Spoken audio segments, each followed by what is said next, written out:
Where were you on the day the Olympics was awarded to London? I was in Singapore. I was in the auditorium, and I was standing next to Colin Jackson, actually, my good friend from all the years that we competed together as athletes. And so it was one of the most amazing days of my life. Did you ever imagine that London would that there'll be an Olympic in this country in your lifetime? Yeah, it's interesting. I mean, when we first started to bid at the end of 2003, beginning of 2004, we were way behind Paris, who were the clear favourites, and indeed behind a number of the other cities that were bidding. So, but we worked incredibly hard. I think we ran a very good campaign. So by the time we got to Singapore, we felt we were in with a chance. We didn't feel we were favourites at all, but certainly we felt we had a very persuasive bid. And it seemed to have a lot of popularity with the IFC members. So we kind of had our fingers crossed, and just, you can never judge how these things go. What part do you think diversity of a place like London played in London winning the bid? I think it made a massive difference. I mean, certainly, you look at the diversity of the IFC board members, and they wanted to see, first of all, that when athletes came to this country, that they would receive a welcome, and they would feel if it was somewhere, it was home, they would have somebody who would support them, regardless of whether people came from their own country. So I think that was important. And of course, when you look at the sports themselves, there's incredible diversity there. So I think it reflects what the Olympic movement is all about.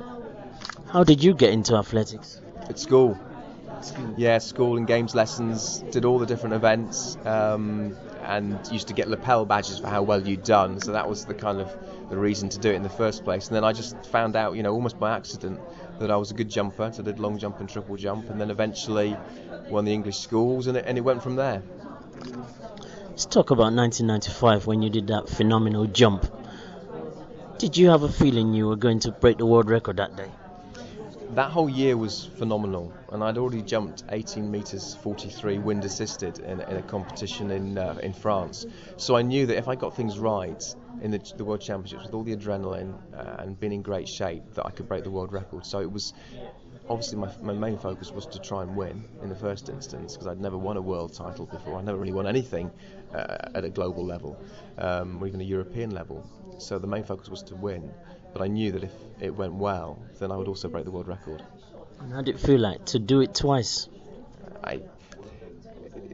To do it once, was in some sense a relief, and I kind of expected, because I was in such good shape. To do it twice was it completely took my breath away, because I knew as soon as I'd landed that the second jump was further than the first. And it's the sort of thing that you only ever dream about. You never think it'll happen to you. You see other people do things like that. You don't think that you can actually do them. So it was the most incredible day of my athletics career, without question. Of course, the following year at the Olympics in Atlanta, there's a lot of pressure on you. People were already hanging the gold medal around your neck. But Kenny Harrison had other ideas. What sort of pressure were you under as a world record holder? Was it a given that people automatically thought that you would have, win the gold? Yeah, and I found that pressure very, very difficult. I'd always been a good international standard athlete, but I'd never been one of the main stars. So to go to every competition and compete with, the cameras always on me, with all the spectators watching me, expecting something special, I found very, very hard. And it certainly affected my performances. So I went into Atlanta low on confidence. I felt I jumped well in the end in the final, and jumped 70 metres 88, pretty much would have won. Which would have won a gold medal anywhere else. Any other Olympic Games, that would pretty much have won a gold medal. And so I come up against Kenny Harrison, who's in the most phenomenal shape, and jumps 18 metres and 9 centimetres and is still the Olympic record holder. So I was disappointed not to win, but I felt like I performed well, and I was beaten by a better person on the day. But the pressure certainly played a part in me, I think, struggling to produce performances early on in the competition, because I only really got into it after 4 rounds. Of course, we come to Sydney.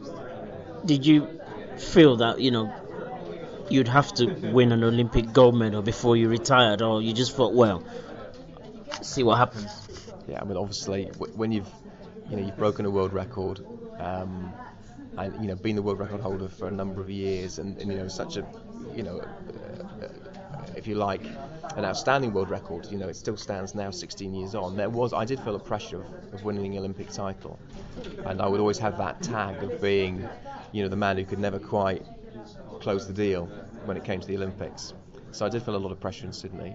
But equally, I was philosophical because I'd lost in Atlanta, lost a couple of times in the World Championships since then. So I knew there was no guarantees at all. So I just kind of went out, tried to do my best and see what happened. And fortunately, I managed to win. But yeah, it would have been hard to retire without the Olympic title. Which would you say was more life-changing, the world record or the gold medal, or the Olympic gold medal? It's a tough question. I'd have to say it's a mixture of both, because clearly people remember me most for my world record performance, but I think without an Olympic title, it would take some of the shine off that performance. So it would be very difficult to pick it apart and say, what do I get most recognition for? What's the most important to me? In terms of athletic performance, I think the world record was more exhilarating, because there's something about when you do your best performance, your personal best, which is special as an athlete. But in terms of the impact now, I think it's a case of them both together. Did the Olympic title open doors for you, or did the World Championship already do that? No, I think there are the doors that are open through being an Olympic champion, and certainly my involvement with London 2012 and the role that I have here with the Athletes Committee and helping to prepare this place for the best athletes to come in 2012. Being Olympic champion makes a big difference. Talk a bit about your role here. What's your role? So I'm the athlete representative on the LOCOG board, and I chair an athletes committee as part of that. And we oversee all the different plans the organising committee has, both the Olympics and the Paralympic Games, to make sure that we provide the best possible experience for all the competitors here in 2012. How important is it as a former athlete taking this role? Do you think there's an added advantage, as in you have experience of what athletes expect? Sure. I mean, the entire committee is made up of former Olympic and Paralympic athletes and also sports administrators, because sometimes the athletes don't have the whole picture. It's people who've been chef de mission for NOCs and for NPCs who understand some of the things behind the scenes that you need to do for athletes. But yeah, having been through that experience as an athlete, you can communicate to some of the teams here what matters to an athlete. So when you arrive at an airport, what do you expect? What's the worst thing that can happen? Having well-trained volunteers, a good, effective transport system, and some of it is just very, very basic stuff.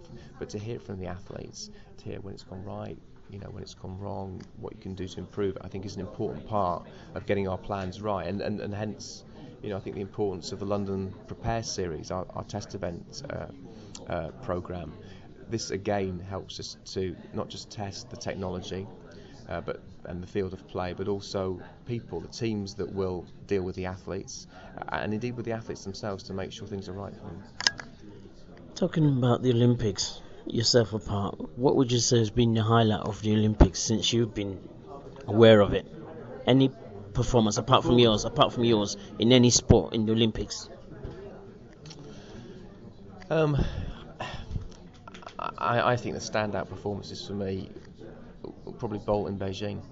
It's breathtaking what that man has done, and of course he did it. In a sense, they've been eclipsed by what he did in Berlin, but it is phenomenal. I think we've never seen an athlete quite. And there's been some great athletes. They think the likes of Ed Moses and Carl Lewis and Jesse Owens going even further back. But there's something about Bolt which, just for me, makes him the standout athlete of all time. And his performances in Beijing were breathtaking. When you were growing up, who did you look up to? Who was your hero or mentor? I never really had a hero. A few mentors, good PE teachers at school. My father certainly was a mentor to me. When I became an athlete, there's a guy called Norman Anderson who was a physio who was like a second dad to me, really. So those were the people. But I never really had a hero that I looked up to and thought I want to be like them. Do you still do church? No, I don't actually. At all? No, I've lost my faith. Why is that? I don't know. It's just I suppose a process of my journey in life, and I think retiring from athletics, I probably had a freedom to question what I believed, what I'd been brought up with, because my father's a minister, and it just didn't make sense to me anymore. So yeah, I don't have a faith anymore. Do you follow football? A little bit. But not much. No. Outside of the Olympics, what other things are you into? Yeah, I love cycling. I love playing golf, and on the telly I enjoy tennis and golf particularly. But I mean, I love watching the football. Take away the athletics, which obviously you're involved in. Which other sport would you go and watch at the Olympics next year? I think given the success we had in Beijing, probably the track cycling. I think that will be. It's a stunning venue, and Chris Hoyer's had a role in designing it. So I think it'll be fantastically fast. It's great for the spectators, and I think the British team will do well. So in terms of the atmosphere and the excitement of track cycling, because I like cycling anyway, that would be the thing that I would choose. What do you think the Olympics, what would the legacy be to this country as a whole? Well, you look at part of the legacy out of the window here behind me, regeneration of one of the poorest parts of London, and indeed the UK and of Europe. The money that's been spent out there is primarily about changing that part of London rather than staging the Olympics and Paralympics. And then even only yesterday I was out in the northwest of England looking at a whole bunch of projects to try and engage young people with sport and fitness and health using the inspiration of the Games. So it's something that's happening all over the country. It's not just about East London. So I think there will be really quite a substantial legacy, and the investment that we've put into staging the Games I think will be well repaid. Unfortunately, when the bidding process was taking place for the Olympics, we were led to believe that the marathon was going to go through the heart of East London, i.e. Tower Hamlets. Unfortunately, that's now been changed. What's your opinion on this? When you make a bid, obviously you have various plans, and you want to try and stick as closely to what you committed to at that stage as possible. But sometimes when you get into more detailed plannings, it becomes obvious that logistically these things don't work, and nobody wanted to move the marathon from East London, but under the advice of particularly I think Transport, it was felt that to move it to a loop course rather than finishing in the Olympic Stadium was actually going to make the operation of the Games as a whole easier. The Games is being predominantly staged in East London, and I think that is disappointing, but the only reason it was done was just for operational reasons. Okay, thank you very much.